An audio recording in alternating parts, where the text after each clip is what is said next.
Good evening, America. Welcome to Battleground Live. I hope that you had an awesome weekend. I really do. I have a question. Have I have a question. Do you think that these last 9 days in our lives here in American politics, do you think that things have been normal? I want to hear you chime in the live chat. Do you think that this is fine, things are par for the course, or is there something deeply unsettling happening in American politics right now? I feel as if I'm seeing in the live chat, absolutely not. Hell no, no, no, hell no, all caps. Well, always count on the battle crew to represent. There's something deeply wrong with the soul of America right now. And by the way, folks, I'm Sean Parnell for the new folks who might be watching the show and listening to the show. I'm a combat veteran. I'm a best-selling author. I'm a humble servant of America. And from sea to shining sea and everybody in between, welcome to you all. Welcome, Patriots. This is a show that is and will always be for you. So smash that like button, that little green thumb beneath the video. Smash it. It helps us get to the leaderboard. And it's free. Costs you nothing. I don't think that I've ever been a part of 9 days of politics that have been more insane than this. And this comes on the heels of a quick jaunt out to Delaware to visit my father-in-law for his 75th birthday. And the news cycle didn't let up at all. In fact, all weekend long, I did the show impromptu on Friday from the hotel. And on Friday and Saturday, every member of the Biden staff was out there saying he's in it. He looks forward to being back on the campaign trail. And then boom, out of nowhere, Sunday, I'm on the beach. You only had a couple days there, but I'm on the beach with my father-in-law and the kids are all playing in the ocean. And that was all amazing. But my oldest daughter looks at me and she says, "Oh my gosh, Biden dropped out of the race." And first of all, this is our daughter that is kind of like leans left. But she said to me, like, when she was talking to me, "What are we going to do? Like, us conservatives, America firsters, what are we going to do? Does this make it harder or easier on President Trump?" And right then I knew that perhaps she wasn't a liberal anymore. But anyway, how about Joe Biden? Anyway, out of nowhere, we get an X post from the sitting president of the United States without presidential letterhead announcing that he's quitting the presidential race on a PDF online on the internet. Could be any random shit poster. Like, for all we know, a hostile foreign power has hacked the president's Twitter account and posted this. We've not seen hide or hair out of Joe Biden over the last 5 days, not seen him or heard from him at all. And all the very same people that have said, "Oh, he's cognitively fine, he's sharp as hell," saying that they've talked to him. Okay. All the very same people that said that Joe Biden was staying in the race and he looked forward to being back on the campaign trail next week, they're saying he's fine. I'm sorry if I don't believe that. Folks, listen, this is a very dangerous time in America, not just the politics, because what drives me crazy about so much of this is the back and forth news reporting of just what's going to happen next. Oh, the politics behind the scenes at the DNC. And very few people, and I mean it, very few people are asking the question of, is it normal for a sitting president, the leader of the free world, to quit a presidential race on Twitter/X with a PDF? Does he even know it happened? Is he alive? What the hell is going on? When Trump had COVID, you remember everyone Everyone was concerned about that.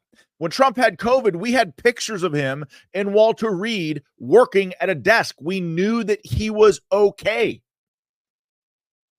Heard nothing from Biden. Nothing. This seems like, when you add to all of this mystery about what's going on with him personally, and the fact that the Democrats clearly knifed this guy in the back and forced them out of the race. I mean, I've thought for a long time that Biden was going to stay in, but I've also told you for a long time that if somehow the Democrats push him out, their only real option is Kamala, and the baton seems to have fallen to her. None of this is normal.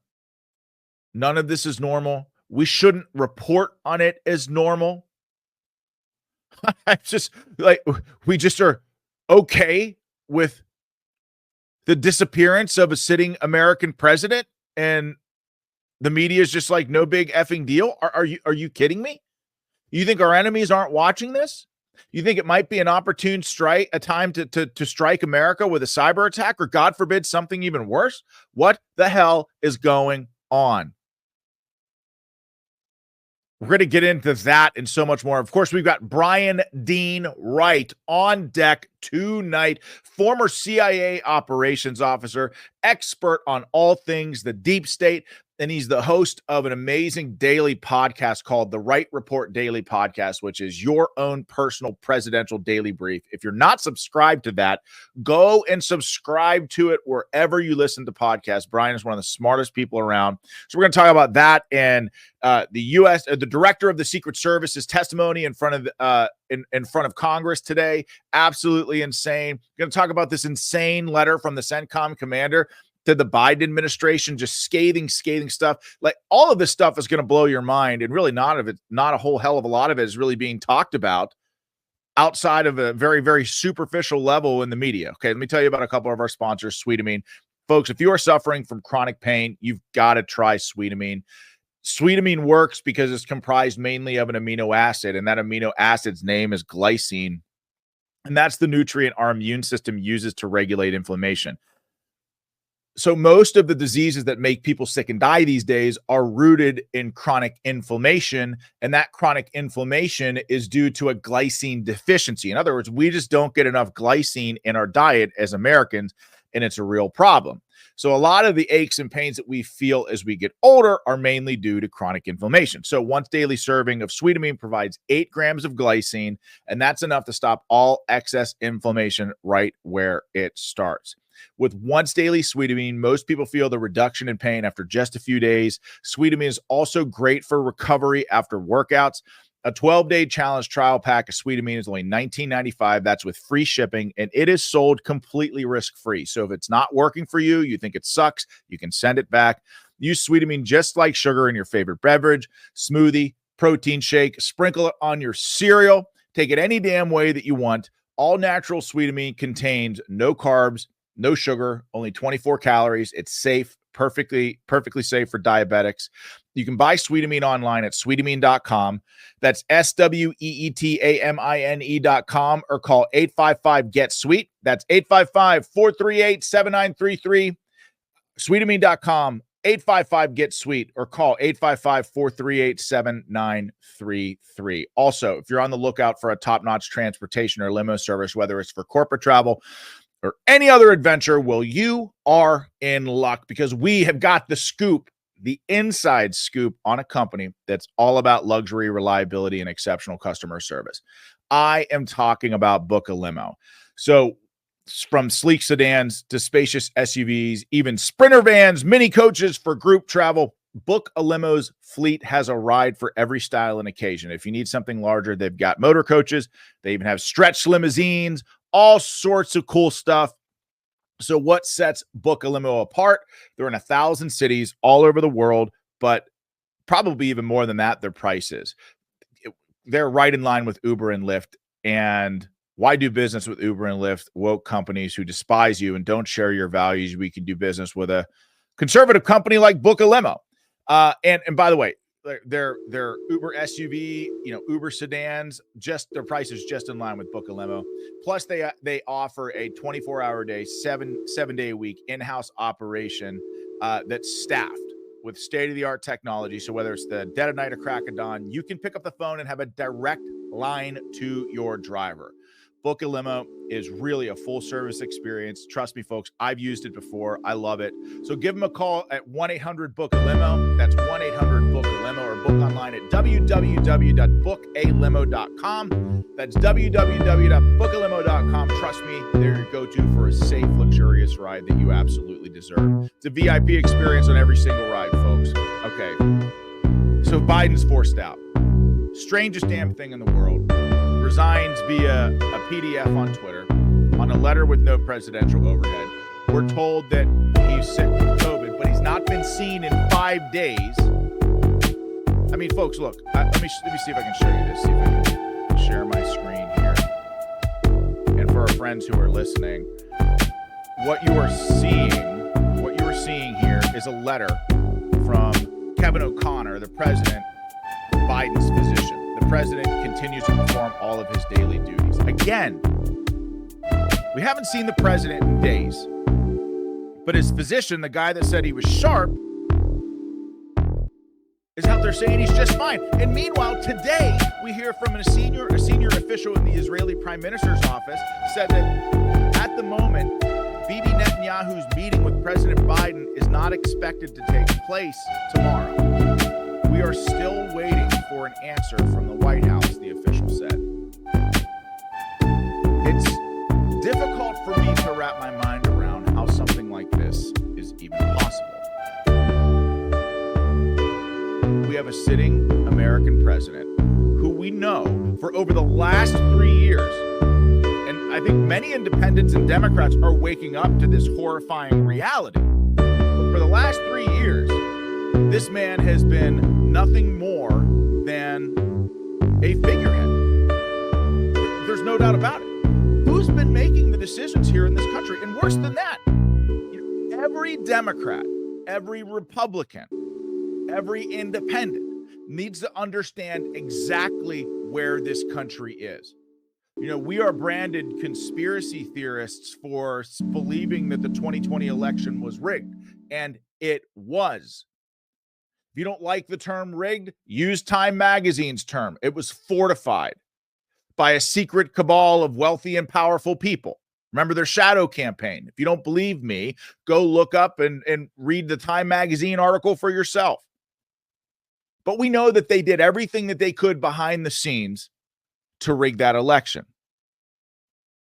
And now here we have Democrats and powerful people, that very same secret and wealthy cabal of powerful people, doing everything that they can to rig the presidential race and push Biden out. So where we are, here is where we are. And this is why this is a call to action for every American. But if you want to have a voice in the political destiny of America, then I think you have an obligation to vote Republican. And it doesn't even matter if you're a Republican. It does not. I'm a conservative. I'm a constitutional conservative. But I'll tell you this, I don't give a shit about political parties. I guess because I'm a constitutional conservative, that makes me a Republican. But I am someone who truly believes in America first. I'm someone that truly believes in our republic. Ronald Reagan's vision of a shining city upon a hill. I buy into all of that. But over the last 3-4 years, that sure as hell been diminished greatly. So my message to all Americans is, if you value this country that you grew up in, warts and all, of course we live in a country that's not perfect. But what makes this country exceptional is that we always find a way to right the ship and get things going in the right direction. But if you want for your children and your children's children to grow up in a country where their voices matter, where they have a say in the political destiny of this country, I think you have to vote Republican with all of your heart. Because you look at what the Democrats just did, and this isn't the first time they've done it. They did it with Bernie Sanders in 2016, and they did it to Bernie Sanders again in 2020.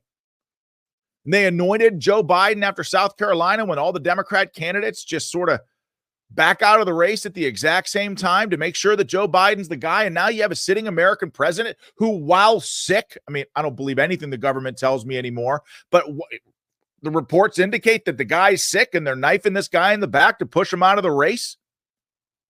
And you better believe that that the threats that he probably, and listen, I am not defending Joe Biden here.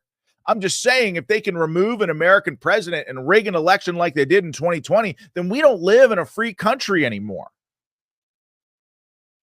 I mean, hell, listen to what you talk about Joe Biden's PDF on Twitter. I think so much of it was telling. Tells you a lot about how the Democrats view our country. Remember how I told you, I think the modern day Democrats, Republicans are the party of we the people. Democrats are party of they the people, which means that they get their talking points from the same four people in Washington. Those talking points are funneled down to the House and to the Senate and any other influential Democrat in Washington. And then their allies in the media regurgitate those talking points. But Republicans, damn, it's like herding cats in this party. The Republican from Southern California is very different from a Republican in Western Pennsylvania. Why? Because their constituencies demand different things. But this letter from Joe Biden sums up so much of what the Democrat Party is and what it's become. And in Joe Biden's letter, he says, and I quote, "I believe it's in the best interests of my party and my country for me to stand down." Pay attention to that, because it says a lot right there. That talks about the best interests of his party. His party comes first. The country comes second. And that right there, folks, is the Democrat Party in a nutshell. And so I want to give you a sense, because I got Brian Dean Wright here on deck, but I want to give you a sense of how influential Democrats, the minority leader of the U.S. House of Representatives, Hakeem Jeffries, is now spinning this, because somebody asked him basically, so isn't this kind of like a coup? Like you millions of people have already voted for Joe Biden and you're kind of pushing him out. Listen very carefully to how Hakeem Jeffries answers this question. What do you say to those, whether it's Ron Klain or congressional Republicans, who claim that Democratic Party leaders or elected officials pushed the president out? President Joe Biden is a heroic, patriotic, and transformational figure. And he will go down in history as one of the greatest public servants of all time. That much is clear. So that's going to be the narrative. And remember that this is not Sean Parnell, some crazy conspiracy theorist, saying that Biden has a choice. He can either go down in history as somebody who, lost the White House, lost the Senate, lost the House, might not get a presidential library. And you have people in the New York Times leaking saying, hey, Pelosi saying, hey, we're just going to turn up the heat slow. If Biden doesn't get out, we're just going to ratchet up the pressure. Or you can choose to be an heroic, selfless, transformational figure. If you don't believe me, just listen to Kamala Harris. Our president, Joe Biden, wanted to be here today. He is feeling much better and recovering fast, and he looks forward to getting back on the road. And I wanted to say a few words about our president.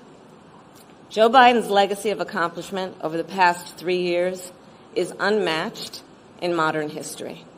In one term, he has already, yes, you may clap. So a little bit of the please clap vibes there. And that was her first public appearance since being anointed. I guess the presidential nominee. Of course, it's not official yet. The DNC hasn't happened yet. But I got to get my buddy Brian Dean Wright's perspective on this. Of course, many of you all know Brian Dean Wright. He's a former CIA operations officer and the host of a great daily podcast called The Wright Report, which is essentially your own personal presidential daily brief. So without further ado, I got to get my buddy on here. Brian, welcome, my friend. It's good to see you. Hello, sir. As always. Brian, these last 9 days have been insane. What the hell is going on? Like jump in anywhere you want. because I mean, we're talking about it all today. We're talking about the assassination attempt, U.S. Secret Service director's testimony in front of Congress, and then Biden dropping out. All of it is newsworthy. Well, okay, so let's start here. This Biden being pushed out. Like, you're a former Democrat. What the hell? Look, let's actually start here. Taking what you just said, if I were at the CIA still and I were watching current America, but as though it were Zambia or Myanmar, I would say the rot and the corruption of the leadership class in that country has gotten so bad that the facade, the veneer, is fallen off. And now they're trying to sweep things up and keep the wheels on. That, I think, is what I would view of a foreign country if all the things that I'm seeing in this country were happening abroad. So if you're out there like, what is going on in our country? This feels like crazy times. You are correct. There is a lot of evidence to tell you that what you're feeling is factually correct. And I think this really goes back to now, 4 or 5 years ago. We now have confirmation from NBC News and other sources who talk about that Biden was diagnosed, or we are all aware of his dementia or some sort of mental degradation back at least in 2021. My own sources say 2017, 2018. Bottom line, we have been a country with a cadaver or a puppet who has been in the Oval Office. So when you have that kind of system, lots of crazy things are going to happen. And that is the moment in which we are currently living, to include now pushing Biden aside when it's very obvious that his mental disease can no longer be hidden. That's really the fundamental challenge. They were able to prop him up.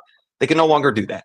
And it's certainly, our media is no better than, I mean, just seems to be state propaganda, whether it's the Associated Press, the Washington Post. I mean, I must have pulled 5 headlines doing research for this show of them not just saying that Biden is great, but also attacking conservatives for saying, no, look at these videos.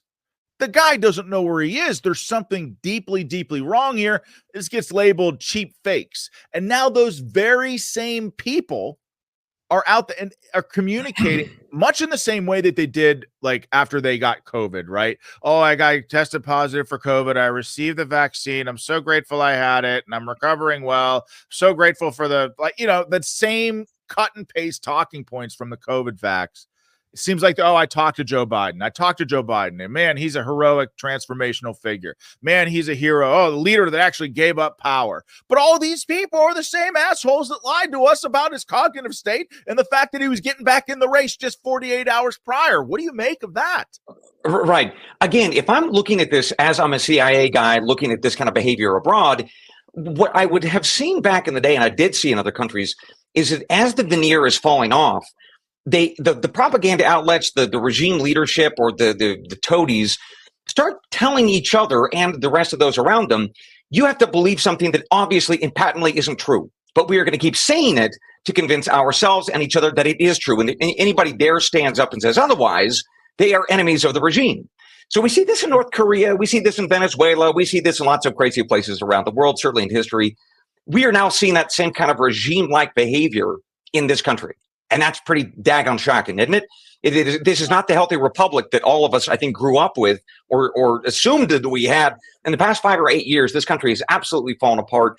And I think that we are now seeing evidence of that. I mean, look at the Secret Service director now being called on a bipartisan basis to step down after her lies were so transparent and so obvious. And she showed up today on a bipartisan basis. Now we're hearing them say completely unprepared, providing evasive answers, silly, nonsensical, completely obviously false answers, and they're saying enough. So this is, I think, one of those very scary moments, frankly, because in the next 6 months, as the facade falls apart, we know that Joe Biden, as of this moment, maybe, hopefully, who knows, is still alive. But even if he is still alive and otherwise functional-ish, he's going to be in the Oval Office, puppeteered by his wife and son, which we know that they are his key advisors now. He's going to be in there till January. That gives our foreign adversaries in places like Beijing or Tehran and beyond an opportunity to do some pretty terrible things, at least from our perspective. So that's why this matters. We've got the next 6 months is an incredibly, incredibly dangerous moment. That's, for me, why this matters. We've got a lot of internal challenges that we've got to fix, but the rest of the world is watching this.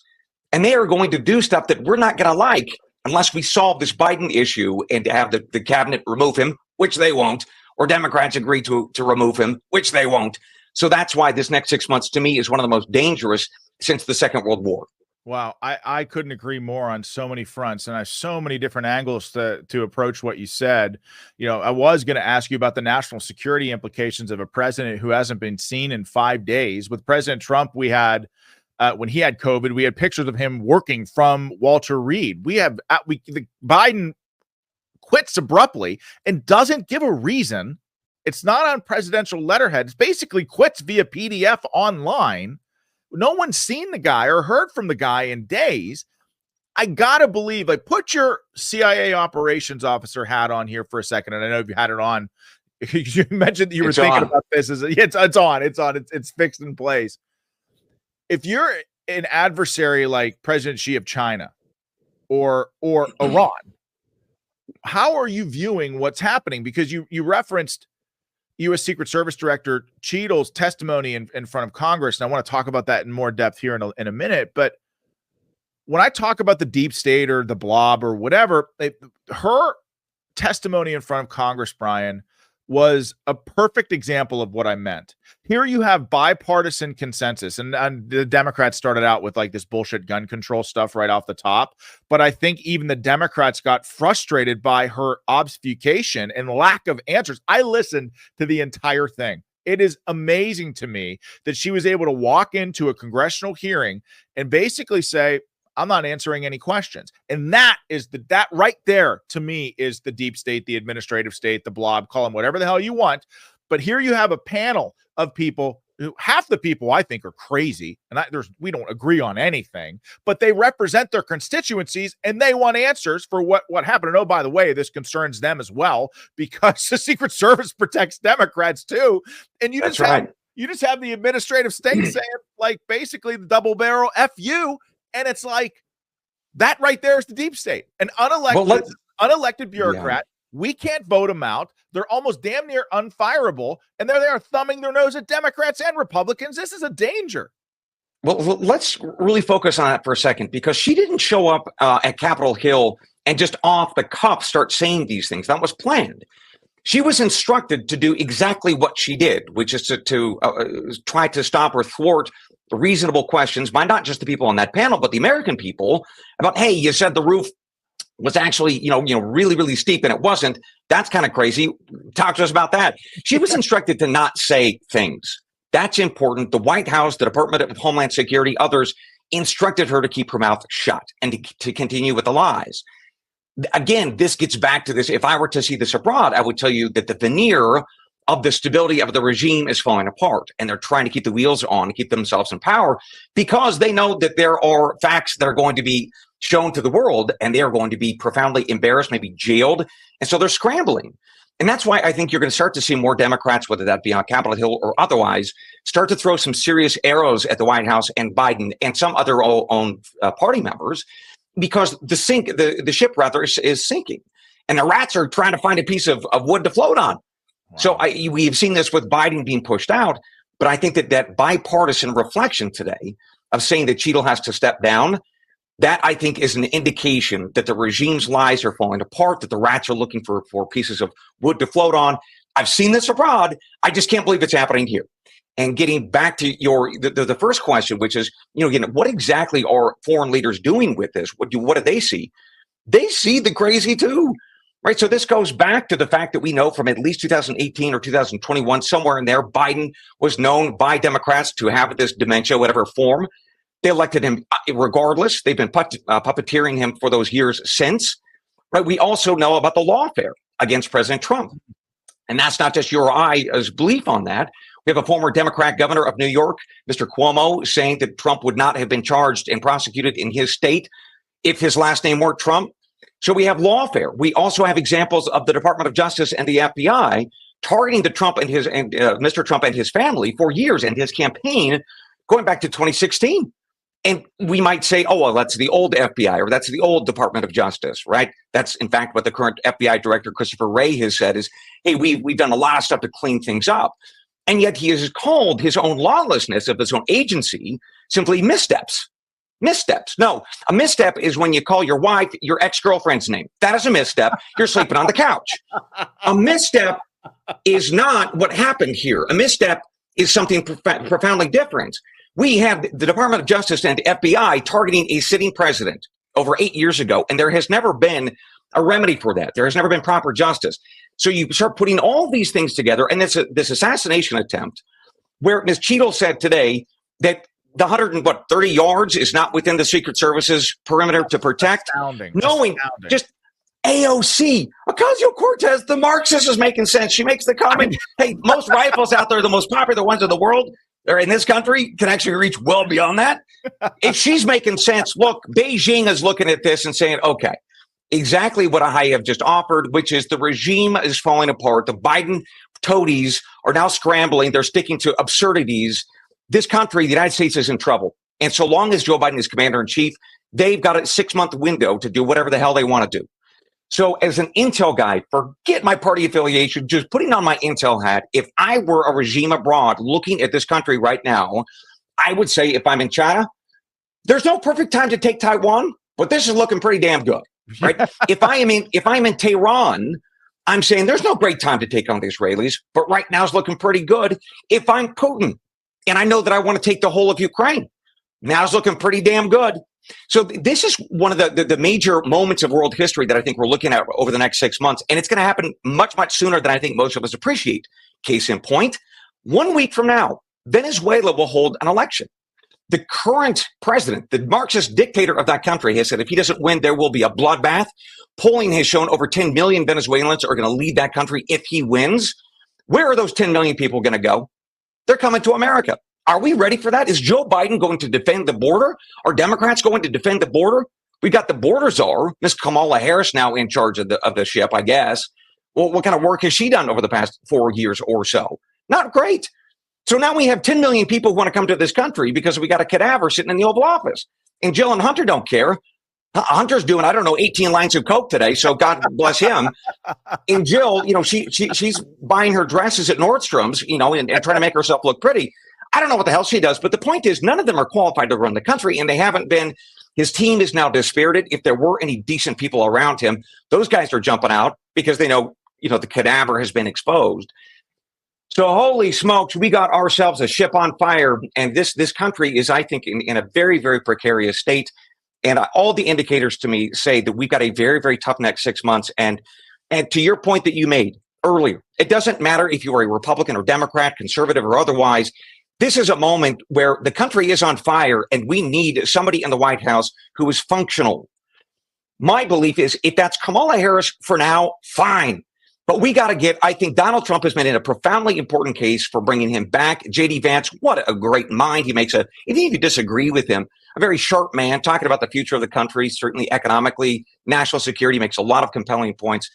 But my God, this country is in serious trouble. Next 6 months are so dangerous. And we need to be honest about that. And if Biden is no longer with us, folks need to be talking about that. If that is physically, he has perished, or if it is mentally and he's gone, son of a bitch, we got to deal with this. I mean, this is a massive, massive moment in this country's history. Brian, oh my gosh. All right. I want to ask you, I want to play for you some sound of the U.S. Secret Service Director Cheadle here in a second. Let me take a quick break. Will you stay right there? You got it. I'll be right back with Brian Dean Wright after just a second here, folks. Okay, let me tell you about Prepper Bars.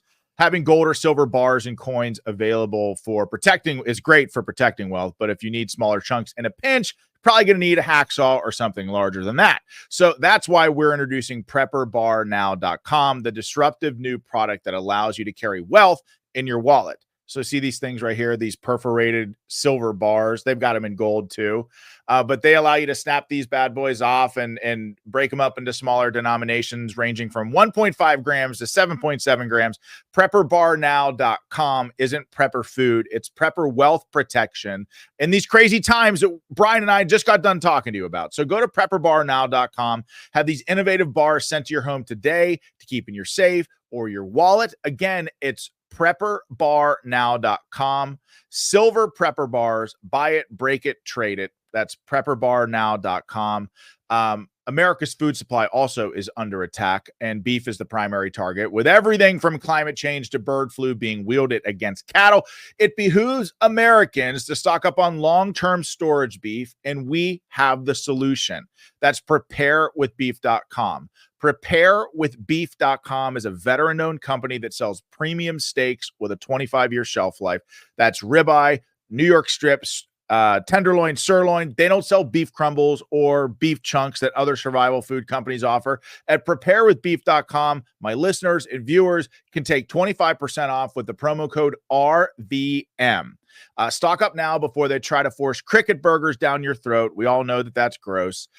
So go preparewithbeef.com, use promo code RVM. These are great sponsors, and we're grateful to have them. Also, make sure you smash that like button, that little green thumb beneath the video. Tell your family and your friends to subscribe to Battleground Live. Okay, bringing Brian Dean Wright back. We're talking with Brian Dean Wright, former CIA. I just finishing up my cricket burger. That would have been awkward had you seen Brian, that happening. Well, he's a Democrat, and I guess old habits die hard. I guess, you know, it's like just on cricket burgers. Okay, okay, that's a good jab. That's fair. That's fair. So, for so much of what you said is so concerning about what our adversaries see in this moment of America essentially in disarray. And I mean, again, not enough has been made about this hearing yet. But I saw this soundbite from the Cheadle's testimony in front of Congress.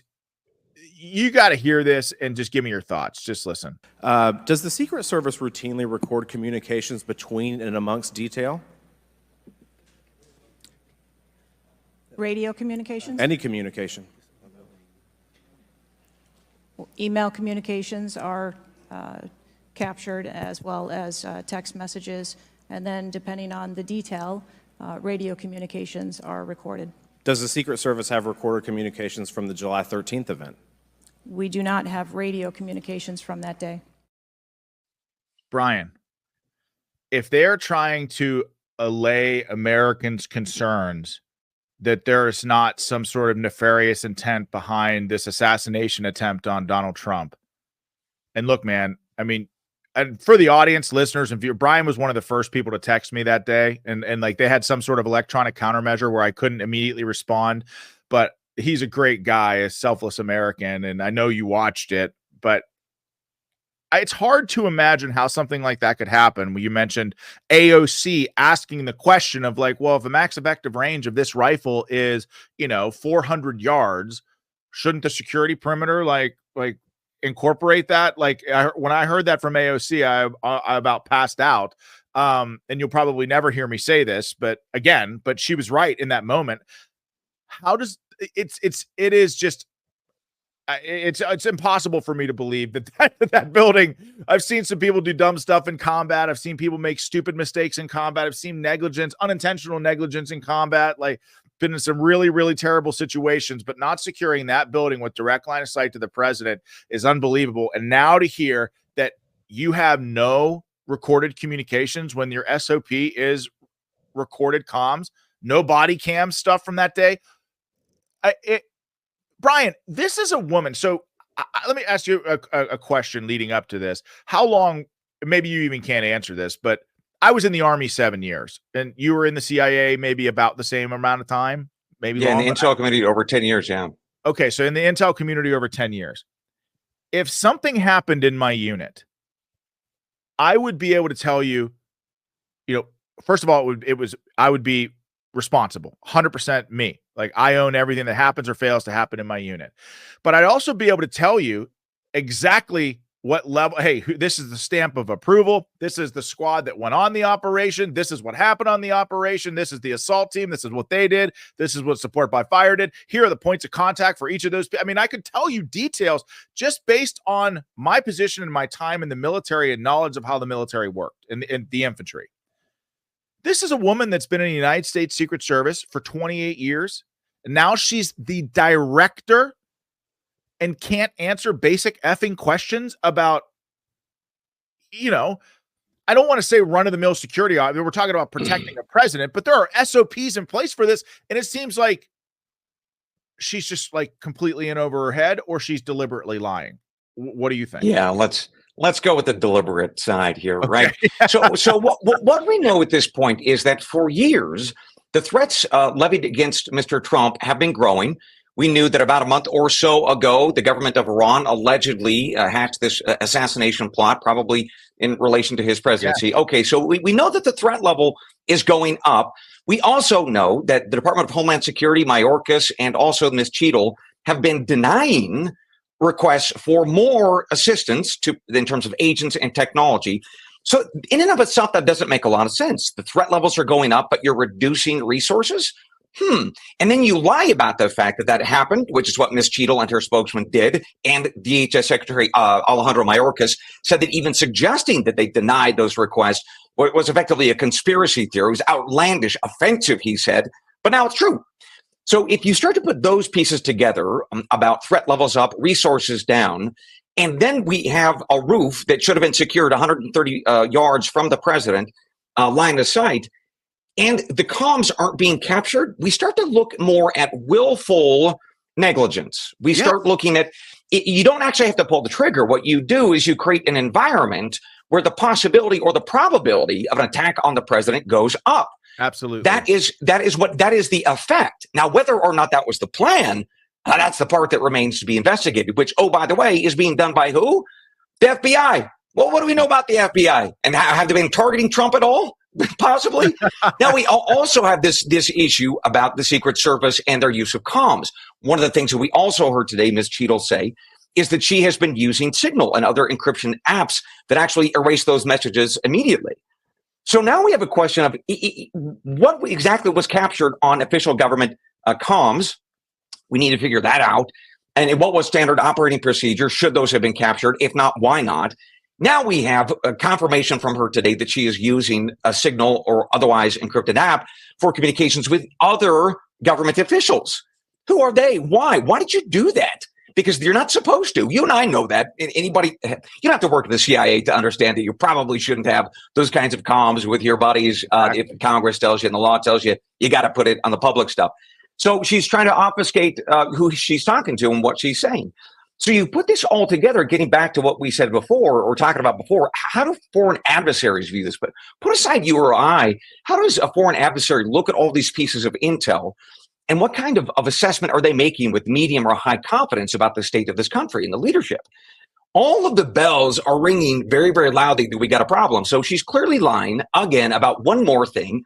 She's acknowledging under oath that she's doing stuff she shouldn't with these encrypted apps, denying standard SOP in terms of trying to protect Mr. Trump, which again, in effect, creates this environment where he got shot. But my friend, the problem is if that is what has happened to date, that means that the environment continues.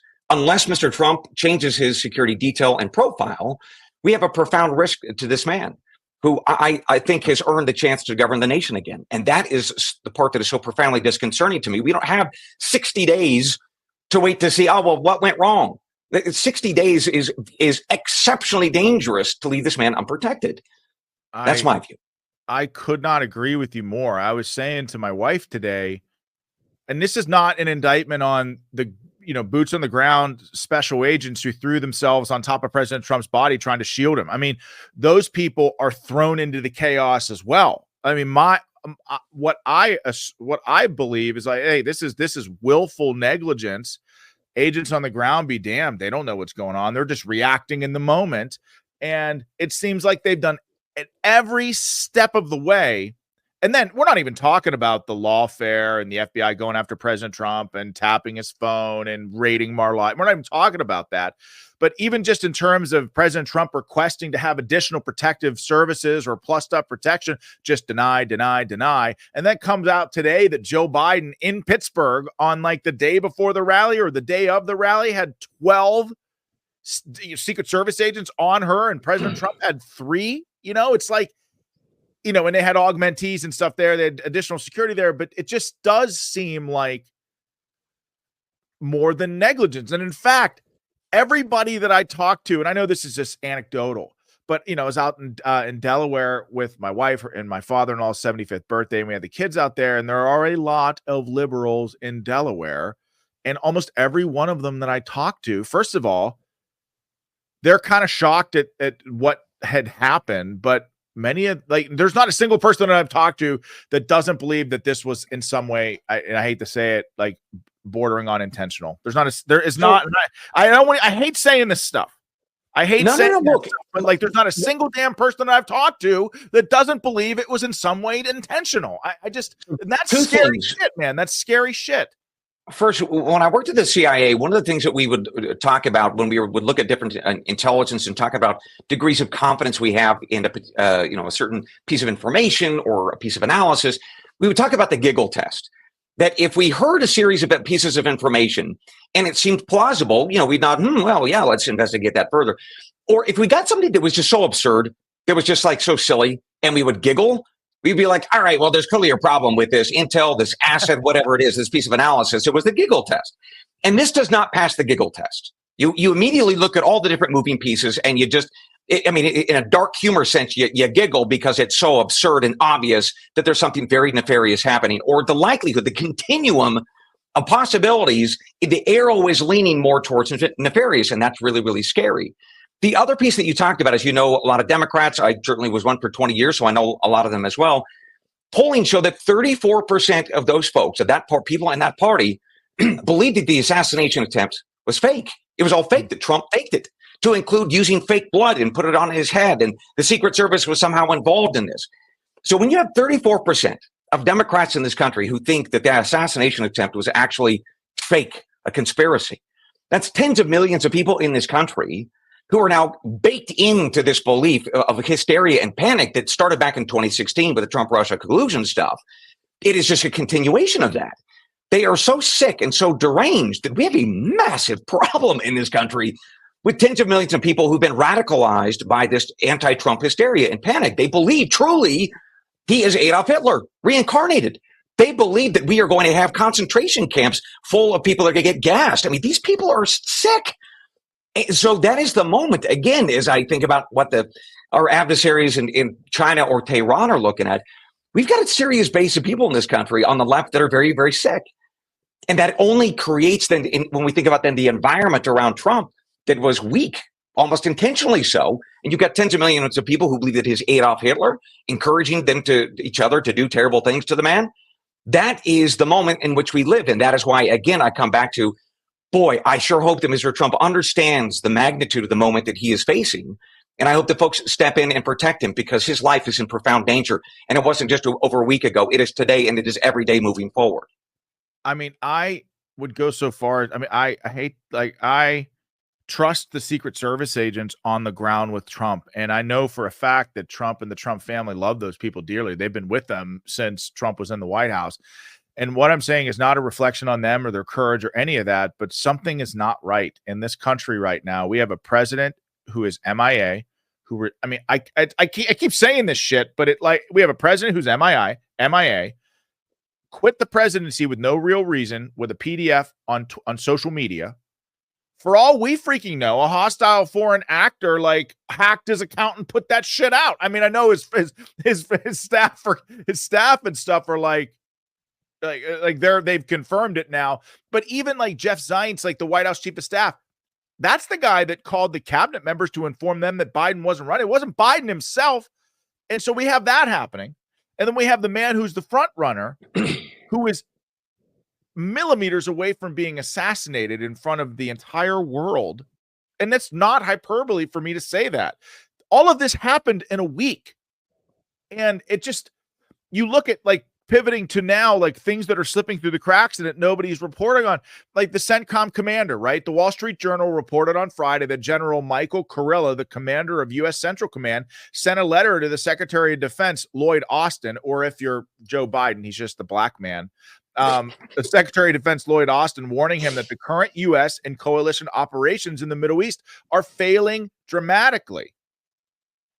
He basically said the report stated that many people in Austin's office found the tone of the letter shocking because Kurilla insinuated that if the Biden administration continues along this route, U.S. service members will die. WTF, man.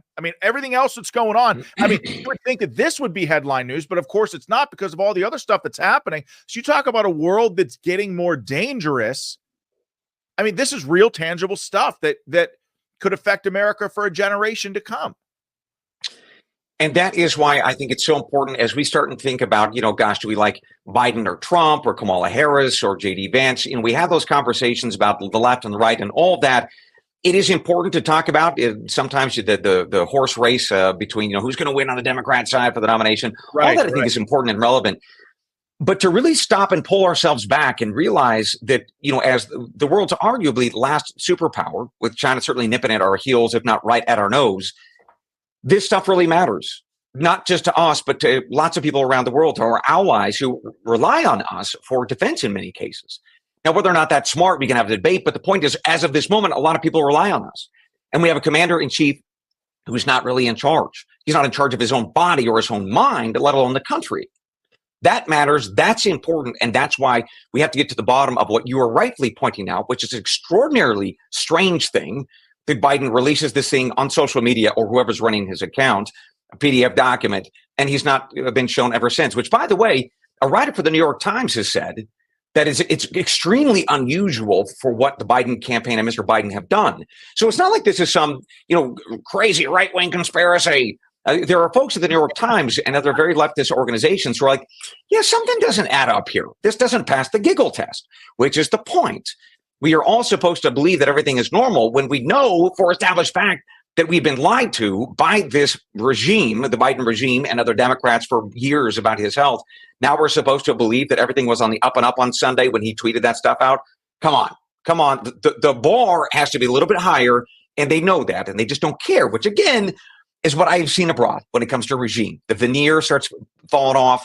All the excuses become absurd. They don't care anymore. It's about scrambling for power and survival. This is the end times for a regime.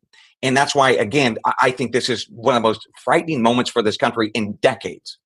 What do you make of Kurilla's letter basically saying that U.S. operations against the Houthis, essentially the bullshit attacks, because really they're symbolic, very limited attacks, not really having any tactical effectiveness against the Houthis. What do you make of him basically saying these aren't doing anything to prevent Houthi attacks on international shipping in the Red Sea? I'm getting tired of using this word, but it's unprecedented, right? We keep seeing stuff again and again with this Biden White House and his regime officials doing stuff that's unprecedented. And we've got some still good men and women all throughout this country, including in our armed services, including at the very top, who are saying this isn't normal and this isn't right. So his reflection is, look, we have lost deterrence because nobody in the world really feels or fears America. There was a time when, right or wrong, you were a little bit nervous about the United States because they might put a boot up your ass. And so you kind of thought 2 or 3 times about whether you should do something. Right. All right. You might say that it's, well, that's not very democratic and that's not very Western and advanced of us. But the fact of the matter is the world really runs on fear. Right. I'm not going to do something because that guy's going to kick my ass. Okay. Well, yeah, I think we all get that. So that has been lost. And that is what the general is saying, is that deterrence has been lost. And so now we are in a very, very precarious position. The other piece that has been reported and that I know to be true is Vladimir Putin is looking at sending anti-ship missiles to the Houthis to set the Middle East on fire, specifically the Red Sea, so long as the Houthis only target Western ships. Okay, what Putin is doing here is he's getting revenge or retribution for what we are doing in Ukraine, for using all those advanced weaponry against the Moscow, to include authorizing their increased use deeper and deeper into Russia. So Putin is saying, all right, this is war, so I'm going to arm the people that don't like you, which is the Houthis in this particular case, but they're going to do it elsewhere in the world. So that is a consequence of what we are seeing in the Biden White House, and you can agree or disagree with what we're doing in Ukraine, but the point is there are consequences, and we need to be having a commander-in-chief who has his faculties to adjust strategy, or be able to pick up the phone to Putin or whoever and iron this stuff out, because now that there are anti-ship missiles on the way to the Red Sea, that's a big deal. And oh, by the way, a profound amount of the world's trade goes through the Red Sea, normally between Europe and Asia, but also once more of those ships are now going south of South Africa, taking more ships out of the global supply chain. That means that even us here in the United States, our supplies are going to become more expensive. Right now, to go from Shanghai to New York, that costs about $10,000 per 40-foot container. 4 months ago, that was $5,000 per 40-foot container. So we've seen a doubling of prices because of what's happening in the Red Sea. So this stuff isn't just academic. It affects you and I, our pocketbook, and everybody who's listening. So his letter is reflective of the fear of people dying, our men and women in uniform, is reflective of a loss of deterrence with very real impacts on not just our men and women in uniform, but also you and I, our pocketbooks. So this is a big deal. We need a commander-in-chief who's smart. We don't have one, and that's why this stuff matters. God, man, this comes as Blinken last week or a couple days said last week saying that Iran is 2 weeks away from having their hands on a bomb. Like all that made possible from because of the Biden administration lifting sanctions and just making life easier on them. It's just again, you almost start to get to the place where you look at issue after issue and you see this incompetence. And at some point you have to ask about willful incompetence, about choosing policies that will knowingly weaken the United States or our partners, that will destroy the country from within inside or our foreign relationships. You have to start to ask, boy, if I were a foreign intel service and I were to recruit key people inside the United States to do certain things, I wouldn't necessarily have them, blow up something. I would just have them not do certain things. I would have them weaken the system. And that is one of the things that I will tell you, that there are former CIA officers and other intel officers, as we sit back and we look at what we did against the Soviets in decades gone by, this is starting to feel really, really ominous and kind of familiar. So I don't know exactly what foreign intel services have done. We know that Joe Biden has been diseased for years. We also have a laptop showing that his son was going around the world vacuuming up foreign business deals to include with Chinese spies. So that seems bad. And yet we have never had a real honest conversation with that, where the media has been honest about that, where the Democrat Party has said, look, we might not like the Republicans, but we're not going to have a cadaver here who's going to potentially be compromised by a foreign power. We've never had that moment of honest conversation. So I don't know what the hell explains what's going on in this country, but the negligence across the board, from the Secret Service to the Department of Homeland Security, a collapsed southern border, 8+ million people in this country, Iran getting the bomb, we can't defend ourselves in the Red Sea, China is getting more active with Taiwan, and oh, by the way, North Korea. We haven't talked about that guy, crazy son of a bitch. He's talked about in February that he wants to take back South Korea. His father and grandfather never talked in the language that he used in February. So we got something going on in D.C., certainly incompetence, certainly corruption of a bankrupt president, morally and otherwise. But something else, I think, when I talk to my intel friends, this just is too widespread and too profound that we don't just have a goofball in the White House. We have something that feels a little bit more ominous, and I don't know that I can prove that. But boy, oh boy, with low confidence, I can say it is on my radar. Amen. Oh my gosh, Brian, tell us all how we can best support you and where we can find your awesome show. Well, you were so kind, my friend. So every day around 5 a.m. Eastern is when the show goes live, about 20, 25 minutes. I talk mostly news, and then I provide analysis and opinion, which can get a little spicy, but most of the news is just pretty straightforward with standard media outlets that I talk about. But that is Monday through Friday, 5 a.m. Eastern, and I would very much appreciate folks listening in. And if you don't, that's okay. You'll catch me here on this show, which is equally, let's be honest, better. It's awesome. You're awesome. The show's better. No way. Listen, folks, I mean it. You should get over there and wherever you listen to podcasts, subscribe to The Right Report, support Brian. He's one of the best people in this business, one of the smartest people around when it comes to foreign policy. And if you wanted to get your own presidential daily brief, you should listen to that show, because we sure as hell know Joe Biden's not reading his. So anyways, my friend, thanks for joining, man. And hopefully I'll see you maybe next week. Let's do it. All right. See you, Brian. Have a good night. Take care. That is my friend, Brian Dean Wright. Again, one of the best in the business. Go subscribe to his show wherever you listen to podcasts, 25 minutes. You want to know what's going on in the world, you should definitely listen to Brian Dean Wright. Okay, satellite phone store with cell networks becoming more fragile and the world becoming more and more unpredictable. The satellite phone is not a luxury, it's a necessity. When disaster struck in Hawaii, satellite phones from sat123.com were there to coordinate relief for thousands or take the AT&T outage. Their customers did not miss a beat. So be prepared and always stay connected with the satellite phone store at sat123.com. The satellite phone store brings you the world's most reliable communication with the Iridium 9555 and the iSat satellite phones. Right now, you can get your hands on these lifesavers with incredible deals, no cost on the phones, on select plans, and monthly rates starting as low as $85.95. Their satellite phones aren't just for anyone. They're for everyone who values safety, security, and connectivity. So don't leave your safety to chance. Never be out of reach. Call 855-980-5830 or visit sat123.com today and step into the world of reliable, secure satellite communication. That's sat123.com, where your peace of mind is the satellite phone store's promise. That is sat123.com. Can you feel it, Battle Crew? Something even bigger is coming. So stop what you're doing and listen to this.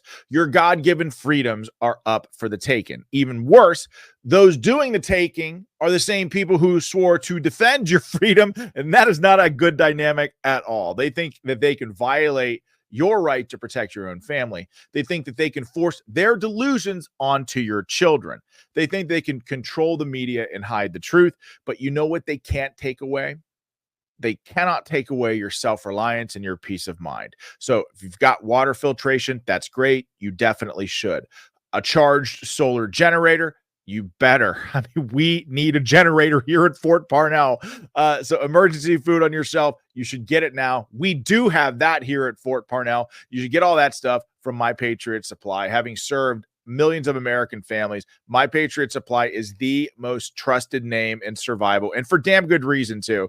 So go to preparewithvnn.com right now and save $200 on their best-selling 3-month emergency food kit. It delivers over 2,000 calories per day, sealed inside practically impierceable packaging. It lasts up to 25 years in storage, and they're also really, really good. They're delicious. And take it from me, from a dude who eats no fruits or vegetables of any kind. This stuff is really good. So go to preparewithvnn.com, save $200 per kit, free shipping included. That is preparewithvnn.com. So many things about the moment that we're in have me scratching my head. And again, I told you I listened to the entire testimony of the U.S. Secret Service Director Cheadle.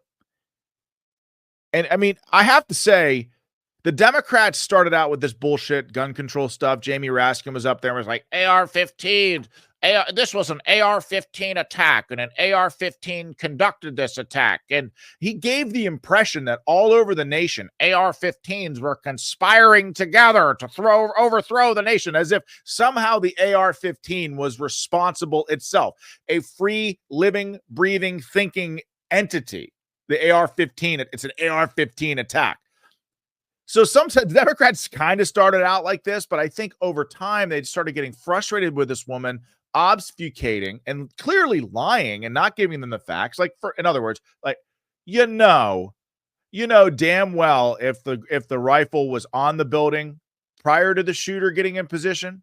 You know damn well whether drones were in the sky or not. I mean, I'm sorry, saying that there's an active investigation on this stuff does not cut it. The people at that rally deserve to know. The Trump family deserves to know. Corey Comprator, his family, everybody else that was wounded at that rally, they deserve to know. I mean, my God. I mean, and so I have to highlight just one this exchange was just from one of these moronic Democrats. It's just like, let's end the show on somewhat of a funny high note, because first of all, the sound of this guy's voice is just hysterical, but also listen to him asking the director of the Secret Service about guns. Again, this is a simple one. Does the ubiquity of guns make your job easier or more difficult today?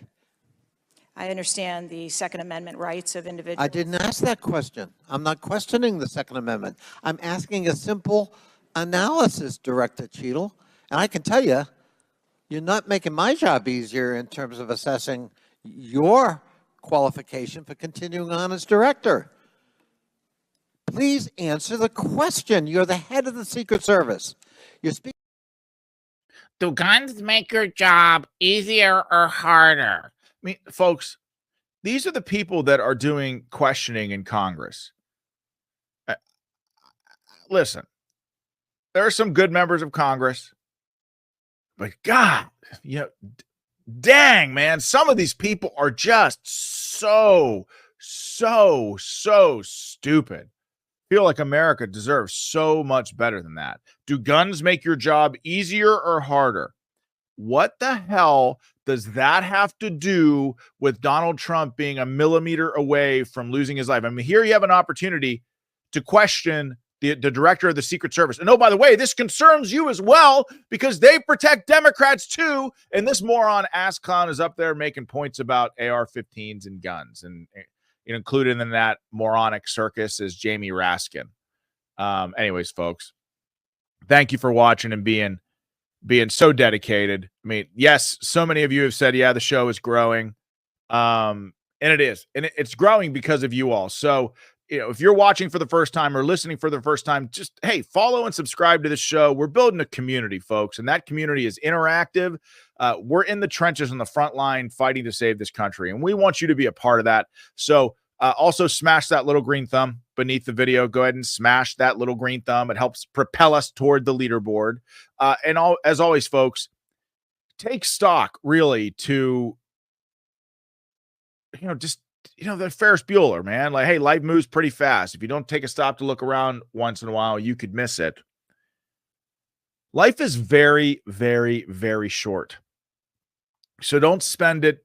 I would never tell you how to interact with people in your daily life, but just unsolicited advice from me. Don't spend it fighting, stupid fights. Make sure that the people that know that you love them and care about them. We're living through very, very, very tumultuous, also historic times here in this country. I'm not the only one that thinks that we live at probably one of the most dangerous times in American history, and I mean that.